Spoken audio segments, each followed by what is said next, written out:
উপসাগরীয় অঞ্চলে যুক্তরাষ্ট্র ও ইরানের মধ্যে চলমান সামরিক উত্তেজনার মাঝেই মধ্যপ্রাচ্যের রাজনীতিতে নতুন মেরুকরণের আভাস পাওয়া যাচ্ছে।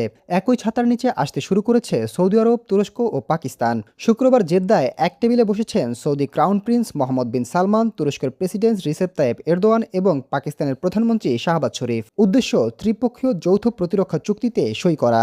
মধ্যপ্রাচ্যের বর্তমান অস্থিরতা, বিশেষ করে লোহিত সাগর ও হরমুজ প্রণালীতে বাণিজ্যিক জাহাজ চলাচলে বাধা এবং যুক্তরাষ্ট্র ইরান সংঘাতের আজ উপসাগরীয় দেশগুলোতেও লাগায় এই উদ্যোগ নতুন মাত্রা পেয়েছে। ফরাসি বার্তা সংস্থা এএফপিকে সৌদি সূত্রগুলো জানিয়েছে, তিন দেশের মধ্যে এই চুক্তি নিয়ে বেশ আগে থেকেই আলোচনা চলছিল, তবে সাম্প্রতিক সংঘাতময় পরিস্থিতি সেই প্রক্রিয়াকে আরও ত্বরান্বিত করেছে।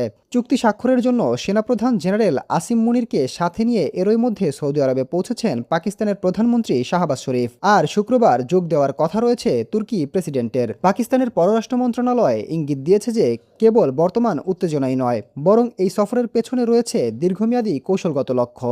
মূলত গত কয়েক মাস ধরেই রিয়াদ, আঙ্কারা ও ইসলামাবাদের মধ্যে একটি কৌশলগত জোট নিয়ে জল্পনা ছিল।